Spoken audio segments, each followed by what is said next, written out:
Good afternoon, and thank you for joining us. Today's presentation will be on the 5 sales tax challenges facing growing companies. Your presenter today is Jeff Meggs with Tax Connects. Just a few housekeeping items before we get started here. All of your lines are on mute and will remain on mute throughout the webinar. There will be one poll question during this presentation. As a reminder, this webinar is not eligible for CPA credit. We are providing a copy of the slides, and those can be found in the handout section of the GoToWebinar panel. A recording will be emailed out later this week as well. If you have any questions, please submit them within the questions box on the GoToWebinar panel. There should be time for a Q&A at the end of today's session, but we can also take questions as they come in, so please feel free to submit your questions at any point. We'll do our best to get to all the questions, but if there's anything that should be answered in private or we just can't get to them all, we'll respond to those afterwards via email. Thanks again for joining us, and with that, I'll pass it over to Jeff. Thanks, Kate. Welcome, everyone. Thanks for joining us today. As you can see, the agenda does have 5 items, so it does line up with our title page, 5 challenges of growing businesses relative to sales tax. So, we'll address some things that are fairly obvious to everyone in that regard. Selling into new states, adding new products, adding new sales channels, and then sort of the infrastructure, the requirements associated with that growth that lead to sales tax challenges, compliance requirements, things of that nature. And lastly, how this can impact a business long-term when there's a liquidation event, mergers and acquisitions type activity.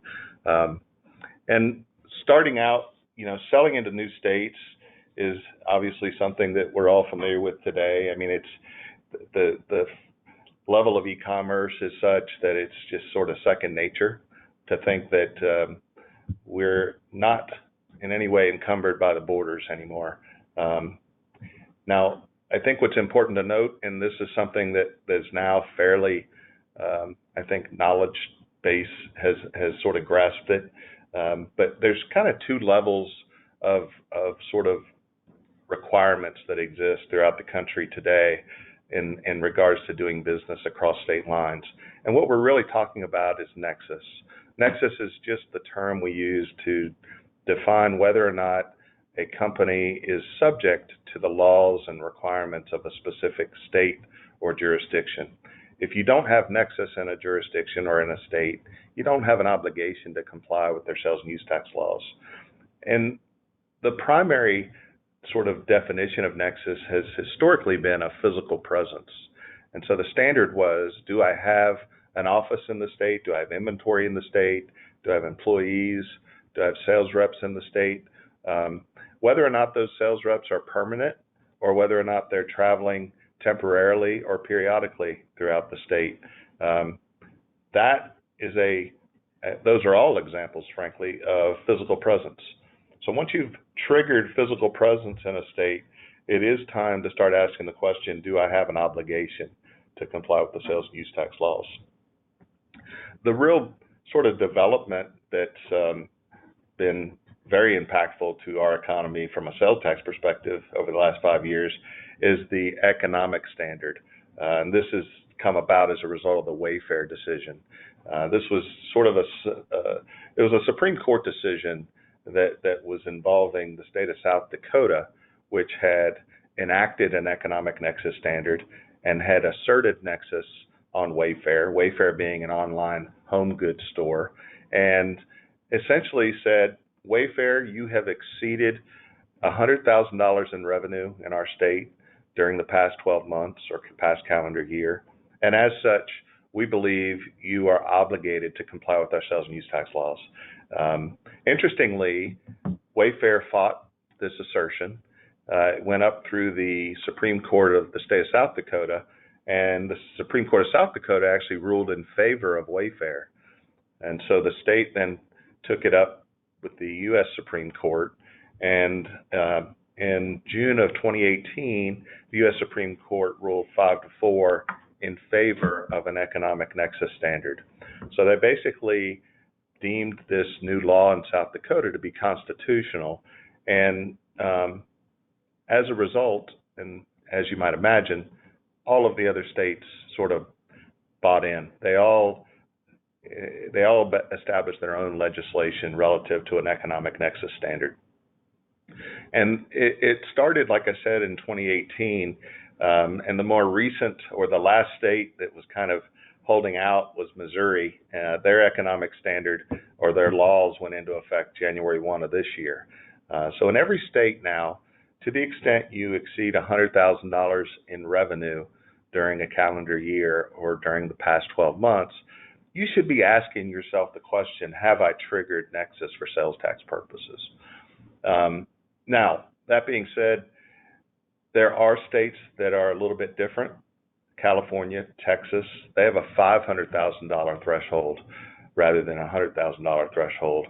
Mississippi, Alabama, I believe those are $250,000. New York, I think, has a $500,000. But the majority of the states, other than those, have a $100,000 threshold. There's also an element of transaction volume. Probably half or more of the states, in addition to the economic nexus threshold on revenue, also have an economic threshold on transactions. In essence, if you have more than 200 transactions in a 12-month period, regardless of whether you exceeded $100,000, that would give you nexus in the state and require you to comply with the sales and use tax laws. My perspective on all of this is that I encourage companies to simply evaluate their revenues periodically, maybe every quarter, maybe every 6 months, maybe annually. And to the extent that those revenues are in excess of $100,000 in a given state, ask the question or confirm whether or not nexus exists. This is sort of the first step for any discussion we have in the sales and use tax arena. Without nexus, you don't have an obligation. But just by having nexus doesn't mean you have an obligation. You can have nexus and not have any transactions or revenues that are subject to sales or use tax. So as we'll talk about in the rest of the presentation, there are other elements to this equation. But again, the first step, do we have nexus? If yes, now let's evaluate our taxability.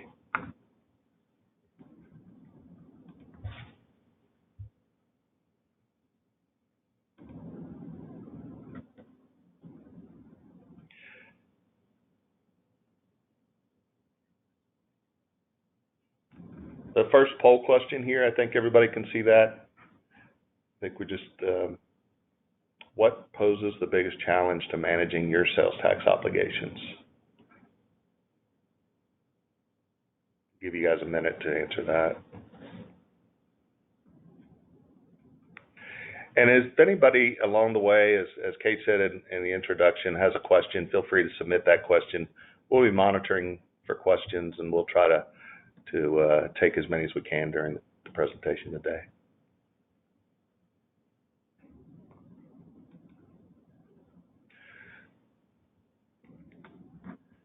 Did we want to look at any of the results?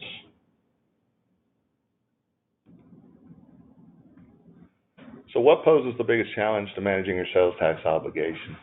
Bandwidth and expertise doesn't surprise us.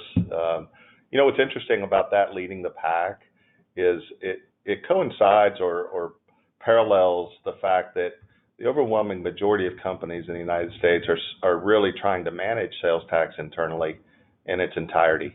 You know, I didn't go into really any kind of dialogue about Tax Connects as we started this presentation, but just to kind of give you some perspective as to how we fit into this whole world of sales and use tax. Our business model is designed to focus on small to mid-sized companies. The idea is those companies don't have the infrastructure, the wherewithal, the bandwidth and expertise to manage sales tax compliance in-house in a lot of ways. So our primary business is the outsourcing of the compliance process, meaning we are handling the filings, the remittances, the correspondence. We have about 350 clients throughout the country and internationally. And in addition to all of our compliance work and outsourcing work, we also do a good bit of consulting. And my role actually in the business is to lead our consulting activities. And we'll do consulting work for companies that are in need of a compliance outsourcing relationship long term, or maybe they're not in need of an outsourcing relationship long term. So a lot of times we'll come into a scenario that the client doesn't really understand their Nexus footprint yet. We'll analyze that Nexus footprint, determine whether or not there is a need to evaluate the taxability of their products. And that's sort of the next step. So once we say, yes, we have Nexus, the next question is, do we have a taxable product or a service that we need to address?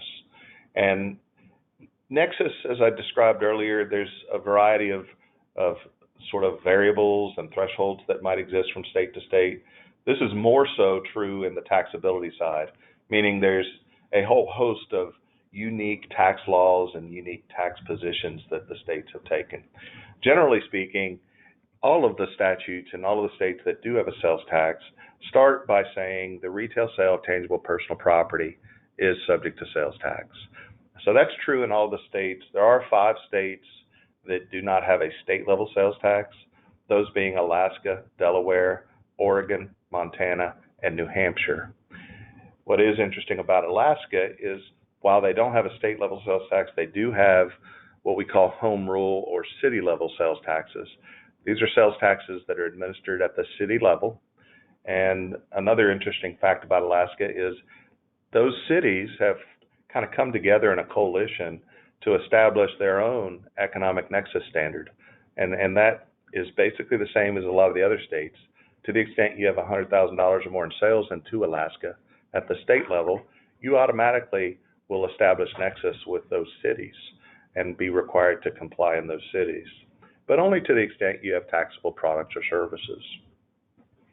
Now, in addition to tangible personal property, a lot of states tax services. You know, our entire economy is migrated heavily from tangible personal items and goods to services over the last couple of decades. So as you might imagine, the states are trying to kind of keep up and in some ways make sure their tax bases aren't eroded entirely. So a number of states have and do charge tax or apply tax to services.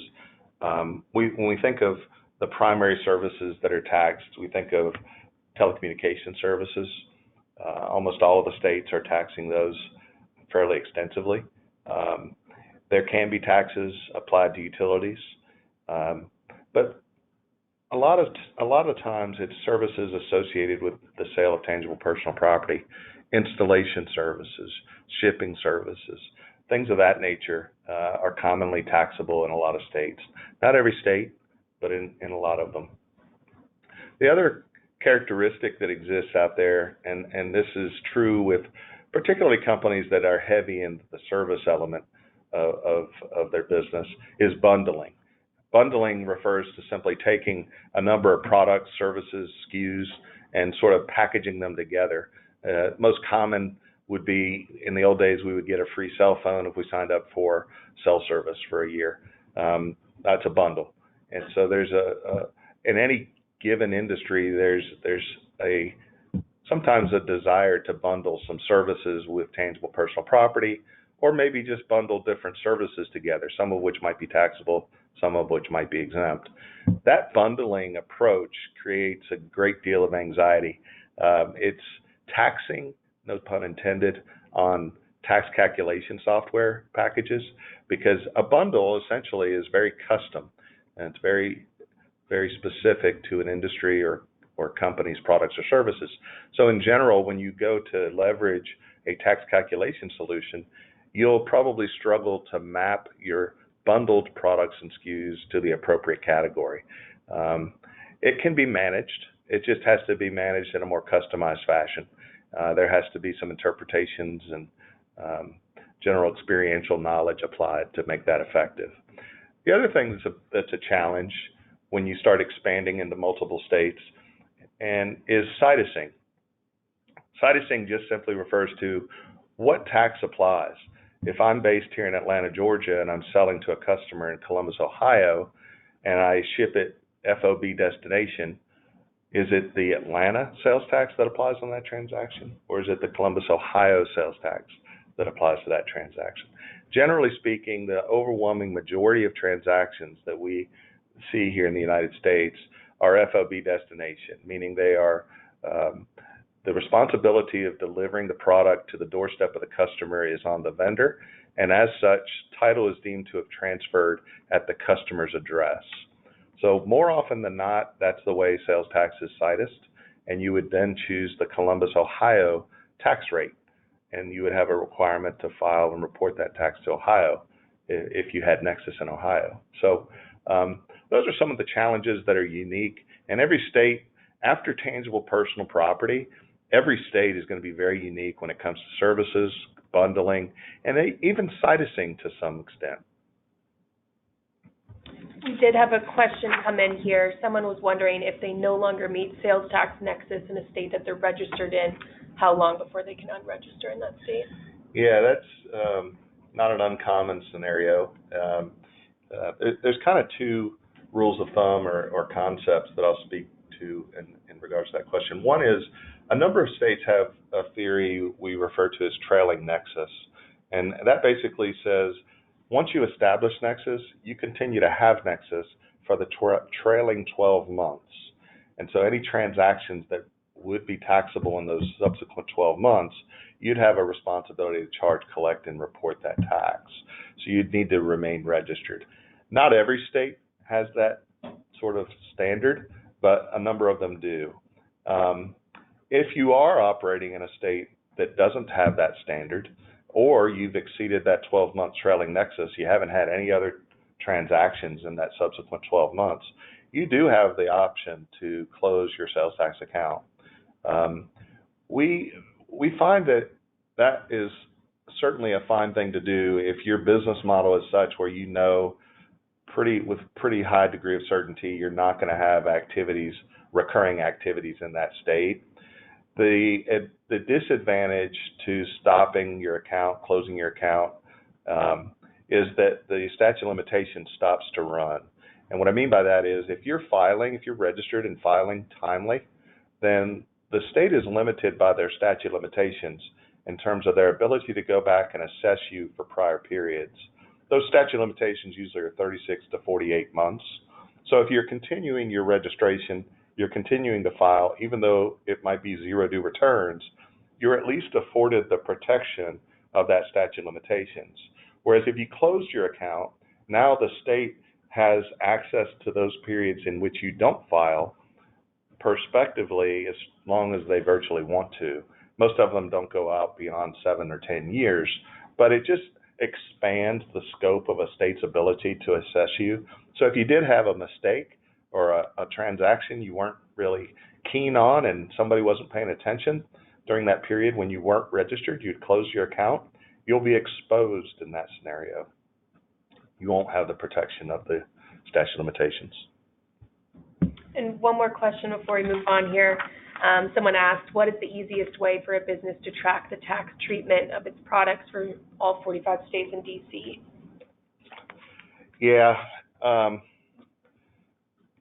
there's really two ways to handle that. One is if you have a business model with relatively few SKUs, or you've got homogeneous product types.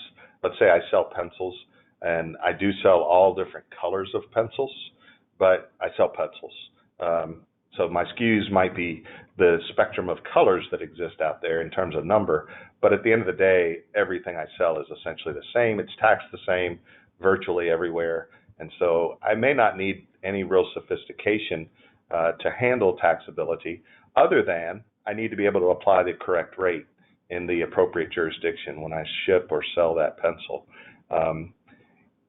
There are roughly 10,000 plus jurisdictions, tax rates that have to be acclimated to when you're in business and have nexus across the country.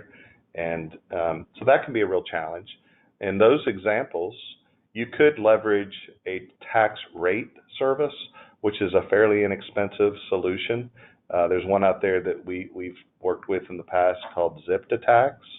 It's a subscription model. You can subscribe to different levels of that service, as simple as a lookup tool up to an integrated API interface with your billing system that keeps track of those rates real time, month over month, and applies them appropriately usually it's based on a zip code, destination zip code.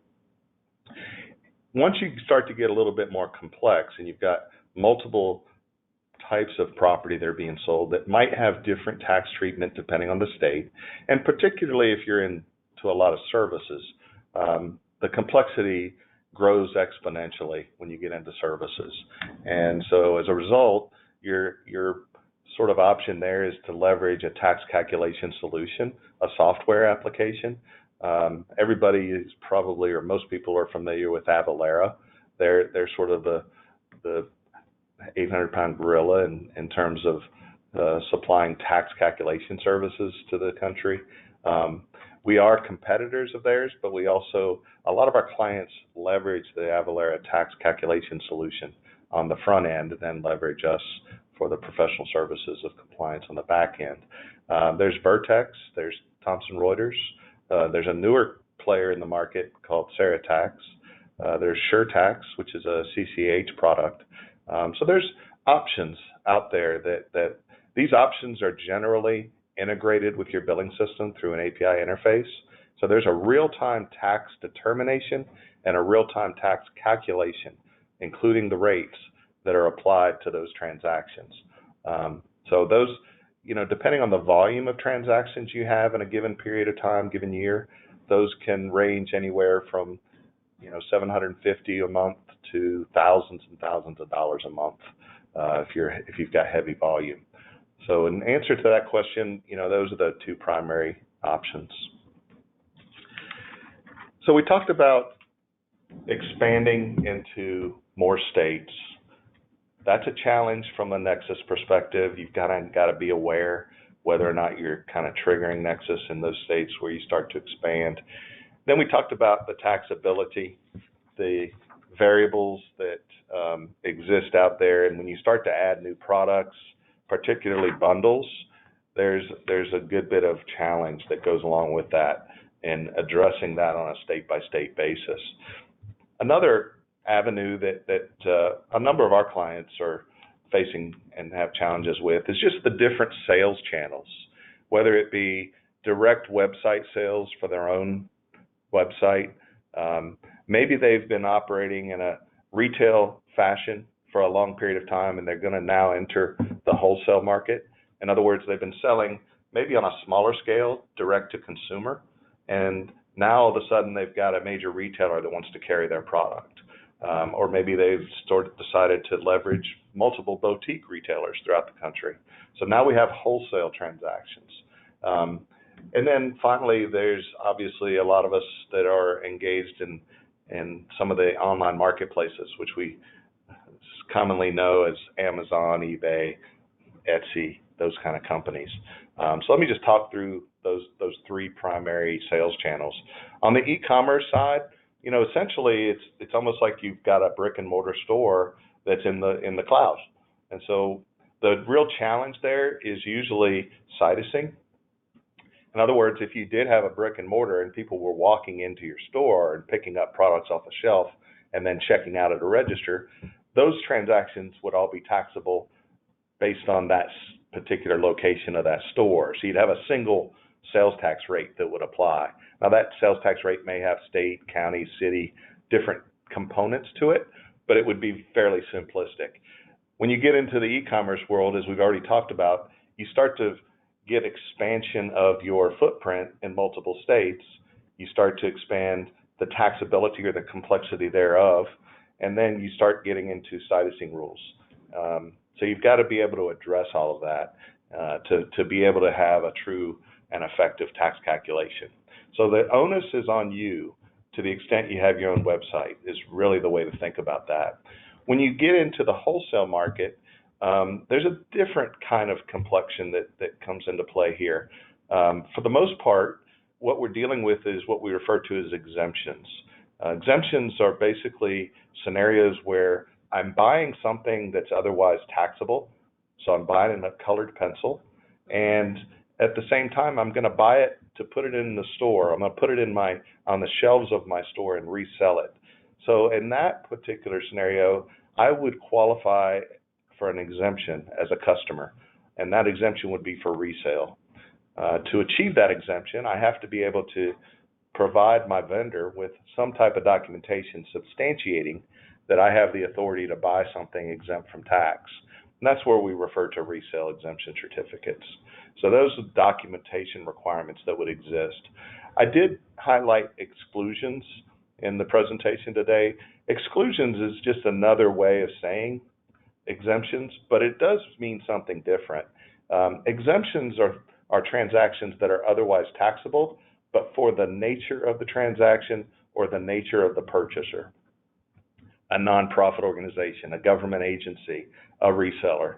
Exclusions would apply when you're providing a service that is not subject to tax. So in most states, the services we provide here at Tax Connects are excluded from sales tax. So in the state of Georgia, we don't have a requirement to charge sales tax on our services. We're excluded from tax. The final piece to consider, particularly if you're primarily wholesaling, is drop shipments. The world of drop shipments can get somewhat confusing and complex as it relates to sales tax compliance. And the primary complexity here is what rule applies, what state's exemption applies, and how do you document that exemption? What are the options available to both the purchaser and the seller in terms of the documentation requirements? And then we're not going to go into that today. I think we've done another presentation that was entirely on drop shipments. Suffice it to say that if you're engaged in drop shipment transactions, you've probably already encountered a few of those headaches, and you probably could use some help. Maybe some options may exist for you that you don't otherwise realize exist. So drop shipments, particularly in the wholesale arena, are quite a challenge for companies. But again, the intent in the wholesale category is that we don't have a taxable event. We shouldn't need a tax rate. We shouldn't need a tax calculation. We should be able to achieve exempt status or exclusion status for those transactions. And then lastly, marketplace facilitators. One of the things I think that was a big part of the Wayfair decision, the economic nexus standard, was that it also introduced an opportunity to more economically and blanketly apply these rules to marketplace facilitators. A marketplace facilitator for purposes of sales tax is defined as a source, typically a cloud-based store that offers for sale products and services and also accepts payment, processes payment for those products and services. And then essentially includes the logistics of shipping, but sometimes the shipping can be done by a third party. So Amazon, eBay, Etsy are all good examples of that. And in those examples, those companies are, for the most part, they have nexus in most of the states, if not all of them. They have an obligation to actually charge the tax, collect the tax, and remit the tax to the jurisdiction, even though they may be selling product on behalf of a third party. So if you're selling through Amazon, Amazon should be calculating all the tax that needs to be calculated for you, and you would not have a responsibility there. A number of our clients fit in all three of these categories, and so they're consistently having to sort of monitor their receipts. How do we calculate gross receipts if we're in all three of these categories for purposes of nexus, that $100,000 threshold? That can vary by state. So there's just a number of challenges that as you expand and sell new sales channels that you'll face. The next discussion is really back to our polling question. You know, what are the bandwidth situations that impact sales and use tax? And if you are trying to manage sales and use tax in-house, it's not typical that you will have a great deal of experience with it, particularly if you're a small or newer business.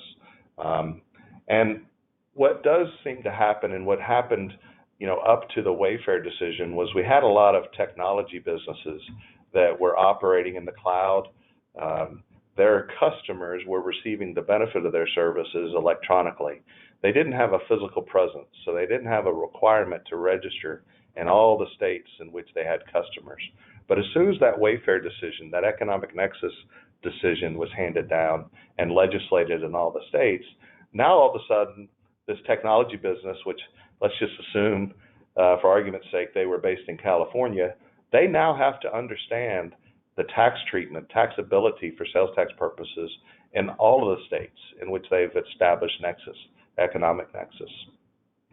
And it so happens that the state of California doesn't really tax digital products and services. So electronically downloaded software is not taxable in California. Software as a service isn't taxable in California. And so a lot of these companies were in for a big surprise when they weren't paying attention to their nexus footprint and all of a sudden found themselves in a myriad of tax implications across a multitude of states. And, as a high-tech company, they're looking to sell their business. And then all of a sudden a buyer comes in, does due diligence, and there's a whole world of hurt. And we'll talk about that when we get into the mergers and acquisitions slide. But again, as everybody sort of saw with the first polling question, the challenges relative to having any level of expertise in-house, even if it's not expertise, you've still got to have bandwidth to be able to execute filings, keep up with the tax calendar, keep up with the growth of the business and where registration needs to take place, and then deal with correspondence. The states, once you get registered and you get sort of tagged by these states with an account, you're going to get correspondence. Some of those correspondence are fairly commonplace and of no real consequence. That can simply be thrown away. And then 1 out of every 10 might be a very difficult or challenging or risky notice that needs to be addressed. So so long as you're trying to manage this expertise, this bandwidth and this process internally, you're going to have those levels of risk. And eventually you're going to find yourself in places where the person that was responsible for this, that had just gotten very comfortable doing it, you felt comfortable that all your liabilities and risks were being managed well, all of a sudden they decide to take another job or they decide to retire. And now what do? You've got this big void, and plugging someone into that, we have seen time and time again when that happens, companies, they just miss it. It was a part of that person's job who left. It wasn't their entire responsibility. And so they tried to plug the hole of that job without consideration for the full scope of the work. And you end up with delinquencies on the sales tax side, which leads to arbitrary assessments from states. And then you have notices that are being sent with these arbitrary assessments that have deadlines in which you can have appeal rights. Nobody's paying attention to those notices. And 3-6 months later, you've got a bill due of $100,000. An arbitrary assessment doesn't even have any relativity to your real activity, but because you didn't manage that notice effectively, by statute, your option for appeal is expired, and now you've got to stroke a check. So there's real risk there that can exist, and that's just an example of one element of risk. There's a whole multitude of risks. Are we applying the tax appropriately? Are we citing our transactions appropriately? Do we have the right rates? There's just a whole host of things. Are we collecting and maintaining our exemption certificates? All of those are factors. And as you see here with this list, the components and activities that occur within that sales tax compliance environment are more than most of us realize. They do tend to expand. When you're operating 1, 2, maybe even 3 states, not a big deal. It's something that can be managed. When you start getting into 5, 10 or more states, you start to really you need to make sure you've got a good process. You got to have process controls and oversight to make sure things aren't slipping through the cracks. The last sort of topic we wanted to address today was sort of the end game in terms of where does the rubber meet the road? Where does the risk come to a place where I've got to come out of pocket or I've got to pay the burden? And it's more common that it happens during mergers and acquisitions, but it also can happen because you're selected for audit. you don't have a lot of control over when or if you're audited. Obviously, you do have some control as to whether you want to go down a path of a merger and acquisition and then be subject to due diligence efforts. But, ultimately, you should always be asking the question, as a company, what are our objectives? Where do we want to be 3 years down the road? And if we are looking to ultimately end at an equity event, a merger or an acquisition, it's a really good idea to consider sales tax in that equation. If you go back 10, 12 years, maybe even longer, there wasn't a whole lot of noise around sales and use tax risk. And it was something that was hit or miss during due diligence. And when we've talked to CPA firms today and over the last 7, 8 years, particularly within the last 5, and we've talked with PE and VC, they all say the same thing. Sales tax is a huge factor in any of our deals.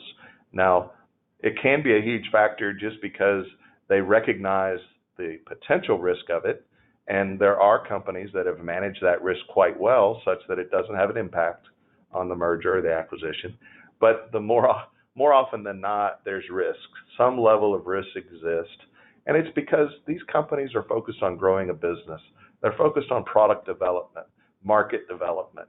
Sales tax is just so far back on the back burner during the sort of build out of a business that it really doesn't come to light until there's due diligence and there's a spotlight put on it. The good thing about due diligence is it's not the jurisdiction's spotlight, and so therefore it's not a bill necessarily that's being introduced, but because the buyer has no interest in taking on any of your risk when you sell, particularly sales tax risk, they're going to force you to either mitigate that risk or they're just going to reduce the sales price. And we have seen example after example of where millions of dollars are set aside in escrow, and either we go down a path of doing voluntary disclosures and getting compliant with states, or the buyers just simply say, look, that's just going to reduce the overall sales price, and it's a factor we're going to have to live with the risk or mitigate the risk ourselves. So you do want, again, if you're going down that path, you do want to start to think about that. And you have an opportunity to mitigate that in a relatively short period of time. There are options. Depending on your circumstances, that option might be simply getting registered today and starting to comply. You're not necessarily looking to sell within the next 3 years. So if you get registered today, and of course I don't recommend registration unless you have both Nexus and taxable products and it's material to you, but get registered today, allow that statute of limitations to start running in your favor, and then 3 years from now when the due diligence occurs, their question is going to be, where are you registered? What's your filing frequency? Let us see how you're calculating tax. Do you have a process in place? And if you've got those boxes checked, it's going to be a relatively easy environment to navigate.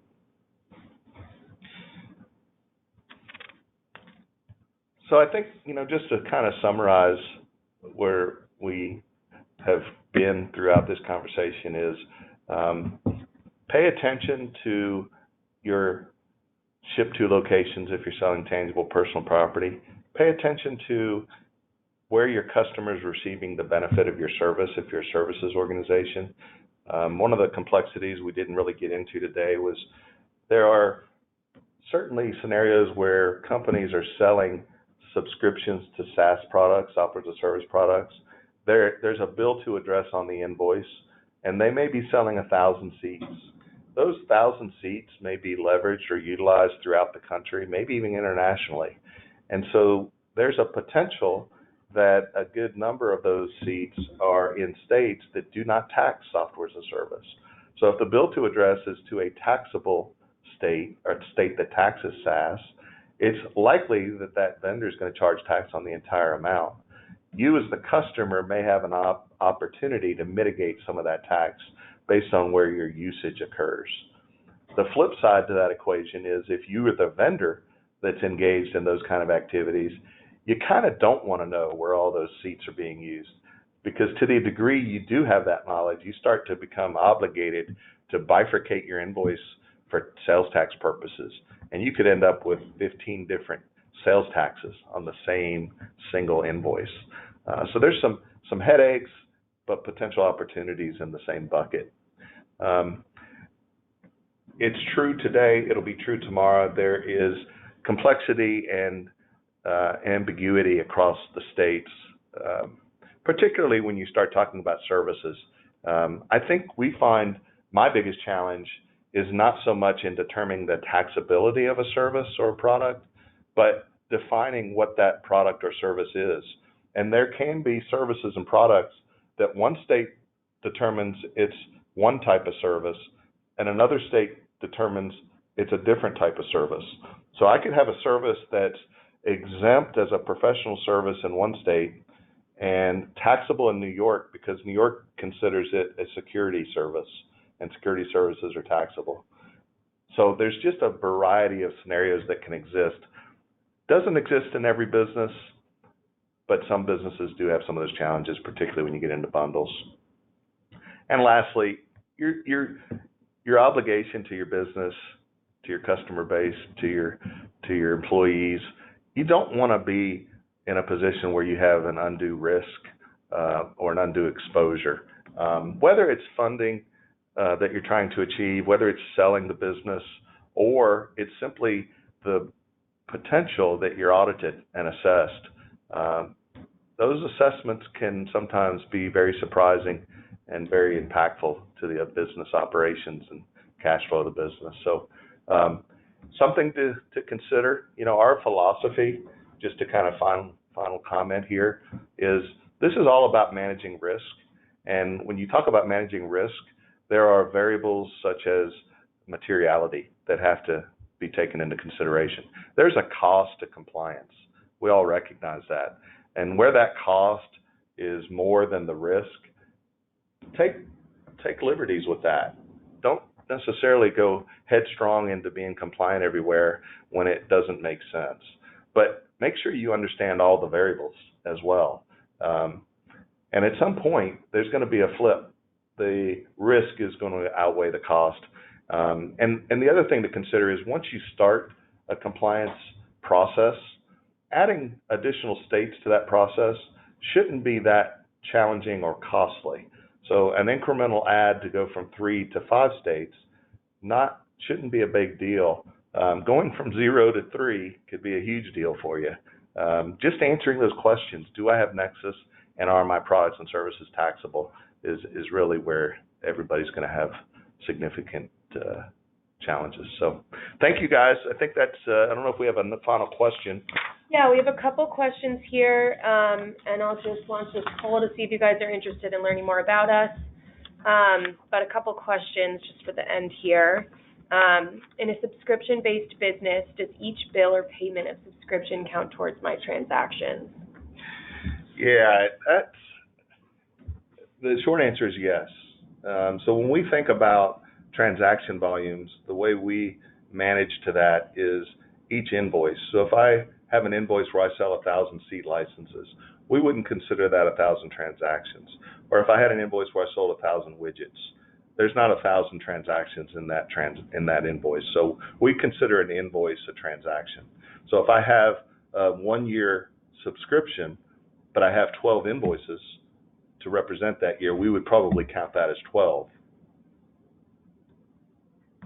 Got it. And then one final question here. How far back can an auditor look during an assessment? Yeah, as we talked about earlier with the statute of limitations, if you are registered and you're filing and remitting, so long as you haven't collected tax and thrown it into another account and never remitted it, generally the states are limited in terms of how far they can go back to assess. That's usually 36 or 48 months. There's a few exceptions that are a little bit longer than that, but that's generally the rule. If you're not registered, or let's say you've been registered for 1.5 years, and the state comes in and audits you and says, well, you should have been registered 5 years earlier. Now they do have the ability to go back to all 5 of those former years and assess. So there is risk associated even after you're registered for a period of time. Usually once we see the registration go beyond that 36th or that 48th month, we don't generally see states try to go back and try to ask the question, did you have Nexus 2 years before that? Should you have been registered earlier? That just generally doesn't happen. Doesn't mean they don't have the authority to do it, just don't see it happening. So I think that was our last question. Kate, thanks for managing that. Thank you everyone for participating today and for answering some of our questions. And to the extent you've got something that wasn't answered today that you feel like we could be of assistance with, let us know. I think there's some ways within the email or the meeting invite that you can reach back out to us, and happy to have a conversation with you and see if we can maybe be of some assistance. Thank you, everyone.